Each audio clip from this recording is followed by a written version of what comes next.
Достор, түз эфирдебиз. Таңкы пирамида көрсөтүүсү бүгүн гүлдөр жөнүндө сөз кылып жатабыз. Биздин келген конокторубузда гүлдөргө салыштыра турган коноктор келип кетүүдө.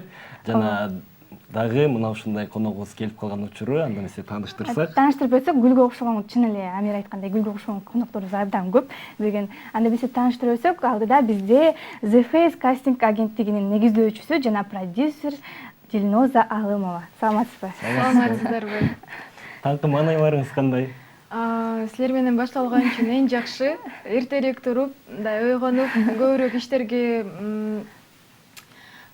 жасоого мындай Жетиштиңиз. Жетишем го деп ойлоп атам. Эрте башталды анткени. Эң сонун. Дилноза айым, биздин алгачкы эле суроо мына ушул бүгүнкү күндө эмне менен алектенип жүрөсүз жана билебиз жакында эле ишке кирген The Face кастинг агенттигинин ачуудагы башкы максаты эмне болду? Негизи The Face аябай керектүү кастинговый агентство, анткени биз деле рекламанын чөйрөсүнөн келгенбиз. Бизге мисалы үчүн реклама тартылганда, фильмдер тартылганда мындай кээ бир учурда мындай срочно керек болуп калат актерлор. Мисалы үчүн бизге эртең 20 жаштагы кыз керек же 2 күндөн кийин 40 жаштагы киши керек дегенде издегенде аябай мындай биринчи тааныштарды табабыз, Facebook аркылуу, мисалы үчүн Instagram аркылуу, бирок алар деле бир күнү бүтөт экен, анан ушундай керек болгондо таба албай калат экенбиз. Бизде ошондон улам идея келди.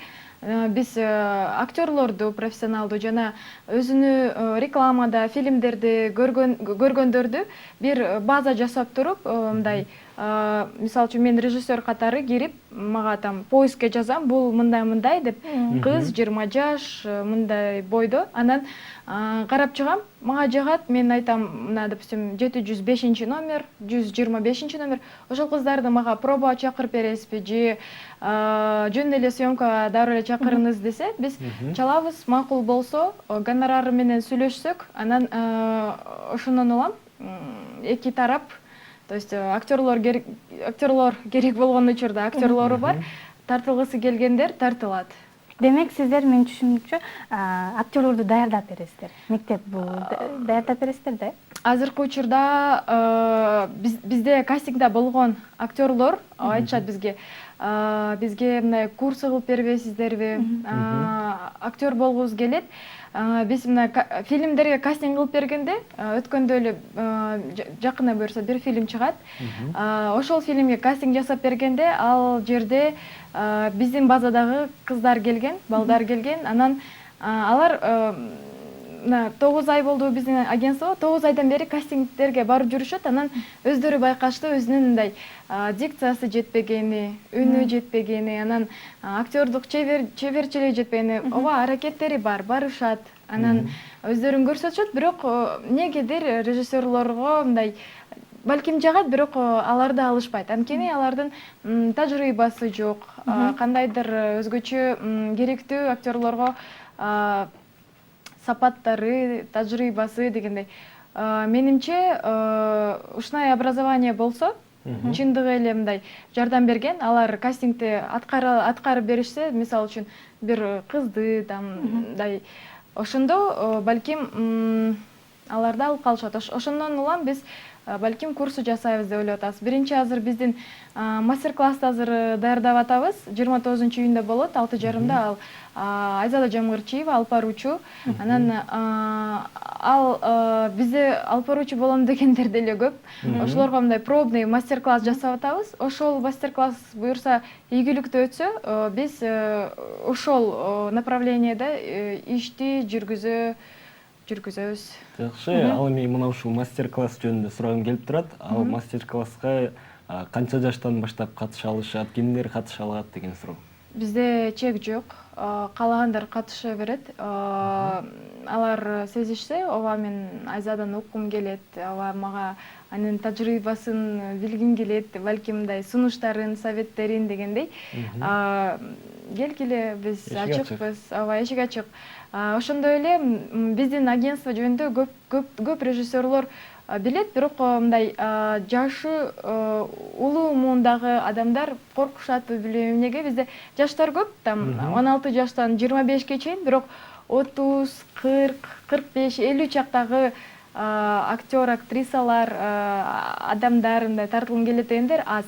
Ошондуктан айтып койгум келет, бизге келгиле, биз ачыкпыз, даярбыз. Кайра конкуренция азыраак ошол чактагы адамдарда. Съемкалар аябай көп чакырып турабыз, гонорар деле жакшы. Демек, сиздердин агенттигиңерде жаш өзгөчөлүк жок, кичинекей балдары барса болот. Кичинекей 3 жаштан алабыз. 3 жаштан бизде өткөндө эле бир съемкада 4 жаштагы балабыз аябай өзүн жакшы көрсөттү. Ал баланын кандай десем, кээ бир адамдардын да типажы бар болот экен. Ошол баланы бизде дипломкаларга деле тартышат, рекламага деле тартышат. Мен айтам, бизде башка актерлор деле бар, карап көрбөсөк, жок, бул бала жакты дешет. Ошондуктан ойлойм, анын келечектеги актердук чеберчиликте мындай жолу ачык деп десем жаңылышпайм деп ойлойм. Ал эми Дилноза, мен сизге кайрылгым келип турат. Сизди угушубузча аябагандай көп тил билет деп айтышат. Алар кайсыл тилдерди эркин сүйлөй аласыз жана канча тилде? Мындай, кыргызча, бирок кандай деңгээлде сүйлөгөнүмдү билбейм, мындай угуп тургандай эле. Эң сонунки кыргызчаңыз. Рахмат. Анан орусча, орус мектепте окуганым үчүн, анан түркчө, түрк университетинде окуганым үчүн. Англисче, анан өзбекче деле билем. Анткени бизде ата-энем Ош тараптан болот, ал жерде баары эле өзбекче билишет деп ойлоймун. Анан уйгурча билем, ал менин өзүмдүн тилим, эне тилим. Бүттү. 6 тил демек. Ооба. 6 тилде эркин. Кыргыз тилде сүйлөгөнүңүз аябай кубандырат. Анан ушул кыргыз тилди үйрөнүү үчүн канча убакыт талап кылынды? Оной болгон жок, чын айтайын. 2011-2012 жылдары болгон. Ал убакытта мен ойлогон деле эмес, мен Кыргыз Түрк Манас университетине окуп калам деп. Анан ал жерде окуу түрк жана кыргыз тилинде жүргүзүлөт. Сынактар деле берилет кыргыз тилинде, жооп берсек деле кыргыз тилинде.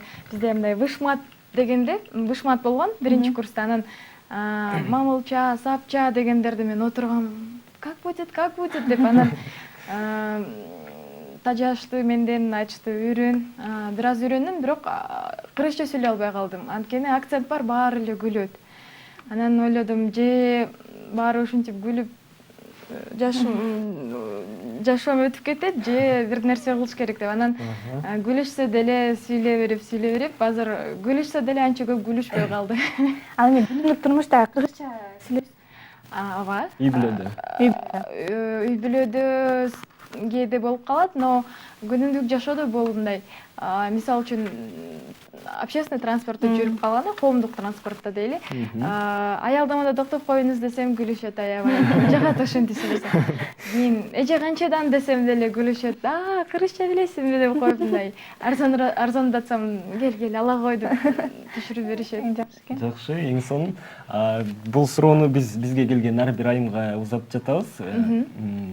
Бүгүнкү темабыз гүлдөр темасы болгону үчүн, эгер сиздин көңүлүңүздөн түнөк табуу үчүн сизге кандай гүлдү белекке бериш керек деген суроо. Кандай белек, кандай гүл? Негизи эң мындай жакшы көргөн гүлүм стереотиптүү болот, бирок баары бир ал кызыл розалар. Кызыл мындай ачык эмес, такой темно-красный дешет, ушундай кызылдагы, ушундай цвет айтышат. Бирок мындай парадокс бар, мага ар дайым эле ак розаларды беришет. Ар дайым эле ак роза берет, анан бир жолу туулган күнүмө мындай гүлдөр турат, розалар деле турат. Анан бир роза 2 жума турду. Суда атам айтат, ушул балага жагасын окшотчун деп эле мындай көңүл буруп кой деп коет. Демек азыр бизди көрүп жаткан мырзалардын кулагына күмүш сырга болду болуш керек. Дилноз айымга кызыл розалар жагат. Жөн эле кызыл эмес, кочку кызыл. Сөзсүз түрдө. Дилноз айым, негизи эле мындай сөзүңүз бар экен. Студент болуп эле жүрө бербей, мындай иштешим керек деп, мындай жаш кезиңизден чоң жетекчилик, менеджерлик кызматтарды аркалаптырсыз да. Анан мындай коркуу сезими болбойбу? Ушундай чоң кызматка киришүүдө, чоң жумуш баштаганда? Коркуу сезим бар. Коркуу сезимден улам иштегенди баштадым. Эки түр коркуу сезим бар. Же мен азыр корком, анан 40-50 жашта балким коркпой жүрүп, мен мындай жөнөкөй жумушта иштеп каламбы деп. Мен амбициям бар. Жакшы машинада жүргүм келет, жакшы үйдө жашагым келет. Анан мен турмушка чыгып жөн эле отурам деген ниет жок. Мен как сказать, ооба жакшы болот менин күйөөм мындай колунда бар болсо, бирок болбой калсачы. Ошондуктан азыркы учурда бүт мындай мен каалаган нерселерге жетип коеюн деген ниет бар. Азыр мен айта албайм, мен аябай көп акча табам деп, же буну жасадым, тигини жасадым, бирок мен ошону жасоого аракет кылып жатам. Жакшы. Биз сизди ошо кастинг агенттигинин негиздөөчүсүнүн катары да, продюсер катары дагы угуп калабыз. Ошо азыркы учурда кино тарткан максатыңыз жокпу же кандай иштер менен алектенип жүрөсүз? Азыркы учурда мен 4-чү курстун студентимин. Бизде факультет телевидение, радио, кино дейт. Анан дипломкабыз, дипломдук ишибиз бул же кыска метраждуу тасма, же даректүү тасма, же мындай телевизиондук бир программа болот. Анан мен өзүмдү кино, реклама жаатында көрөмүн. Ошондуктан мен дипломдук ишимди кыска метраждуу тасма кылып тартам.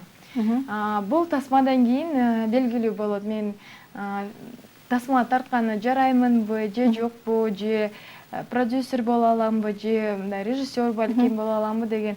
Ошондо эгерде жакшы тартылып, мен бүт аракетимди жасайм, жумшайм, жакшы тартылсын деп. Эгерде чындап эле фестивалдуу адамдарга айтышса, ооба, сенден режиссер чыгат, продюсер чыгат дешсе, мен балким ошонто ойлоном, ооба, тарта алам, кылып көрөм, жасап көрөм деп. Эгерде болбой калса, мен өзүмдү же жагып кетсе, же ошол жерге баары бир барам, бир нерсе кылып дагы тартып, же өзүмдүн күчүмдү башка нерсеге жумшайм. Ал эми азыркы учурда ошо кино тартам деп жатасыз, дипломдук. Сценарий даярбы же жазылып жатат? Сценарий Жашоонун өзүнөн алынган.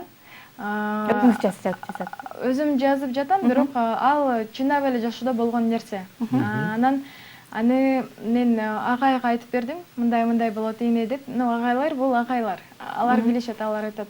Дилноза говорит, сен азыр жөн эле повествование кылып жатасың. Жөн эле историяны айтып берет. Фильмде драматургиясы болуш керек. Ар бир нерсенин себеби болот. Эмне үчүн мындай жасады, эмне үчүн мындай жасады деп жазып бер мага. Характерлерин жазып чык, тигини жазып чык, буну жазып чык деп. Ошо бираздан жазып атам. Мага агай, биздин агайлар азыр ушундай болуп калган да, Фейсбукта отурам көп, Фейсбукка жазат мага. Сценарий гана дейт. Агай жазып атам десем, макул, сизге ийгилик дейт. Келиңиз, жазыңыз, жөнөтүңүз, окуп редактура кылып берем. Азыр ошо буюрса ушул 2 жуманын ичинде жазып агайга жөнөтөм го. Мындай бул жерде бар. Демек, кульминация чекитке жете элексиз. Сценарийге жете элек. Ооба. Жакшы, эң сонун. Балким сизди келечекте чоң кинорежиссер же сценарист катары көрүп калабыз. Буюрса, аябай жакшы болмок. Биздин билишибизче, сиз жарнамалык компанияда да эмгектенесиз. Азыркы учурда. Же эмгектенгенсиз буга чейин? Эмгектенгем. Ошол жарнамалык компанияда иштеп жатканда биз фильм тартканбыз. Анан аябай мындай убактыбыз, мөөнөтүбүз аз болгон. Там 10 күн кастингге. Бизде ошол кастингде 5 кызды табышыбыз керек болчу, башкы ролду ойногон. Анан аналардын ата энесин дегендей. ошо мен азыр эмне себептен The Face-тин пайда болгонун деле айтып берип атам. Биз 4 кызды таптык, анан 5-чисин таба албай калдык. Мындай тапсак эле 2 күндөн кийин съемка болмок. Анан чын айтканда биз мындай көчөдөн деле тил жерден баар жерден карап жүргөнбүз, продюсер экөөбүз кимди табабыз деп. Кийин ушундай эле мындай случайным образом дегендей биз бир кызды таптык.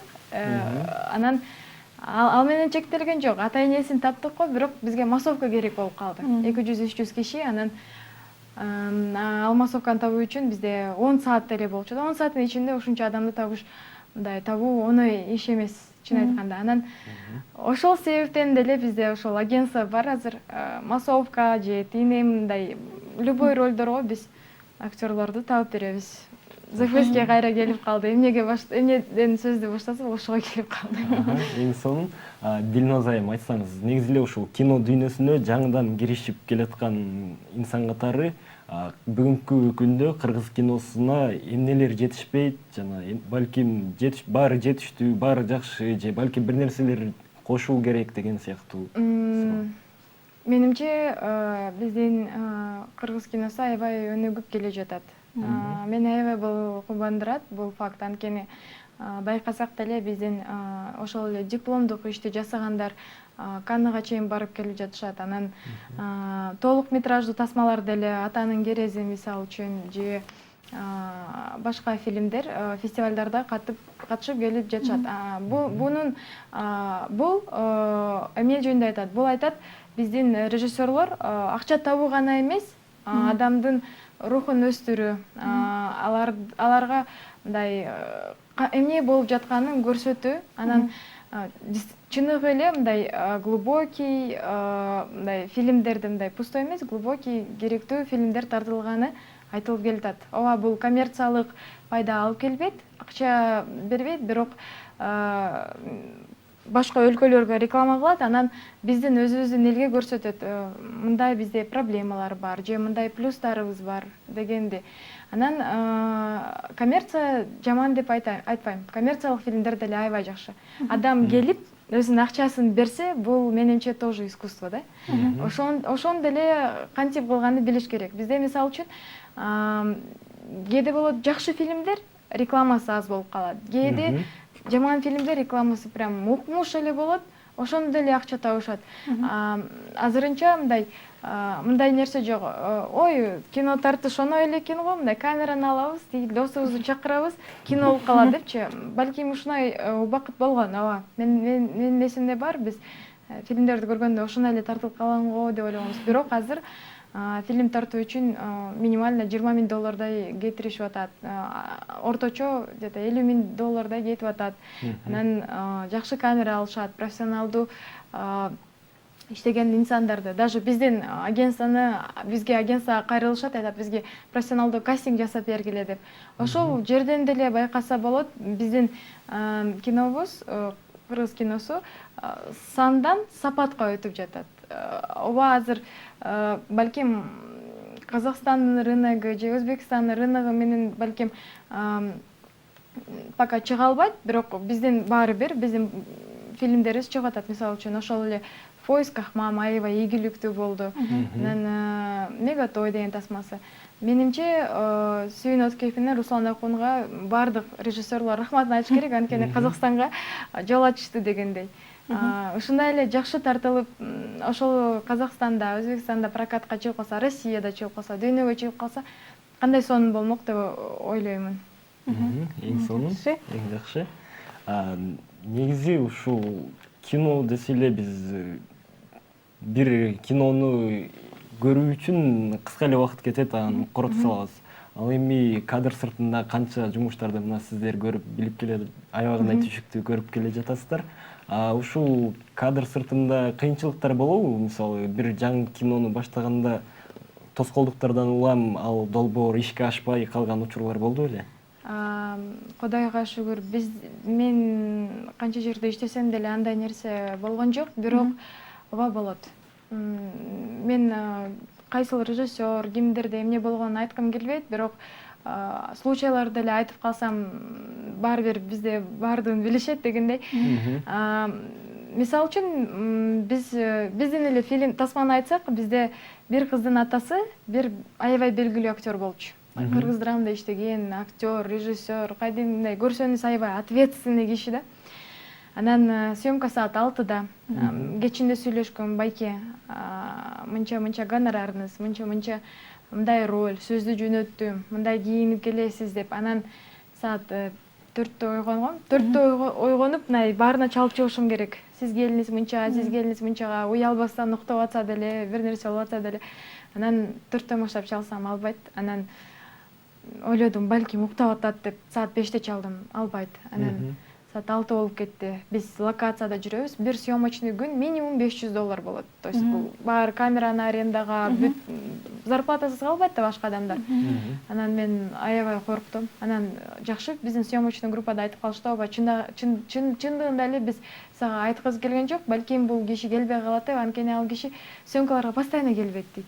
Бирок балким сетикенен келип калат деп ойлодук дейт. Мен аябай жаман болдум, аябай уялдым. Анан биздин башка байкебиз, съемочный группадагы байкебиз ошо атасын ойноп койду. Аябай жакшы чыкты.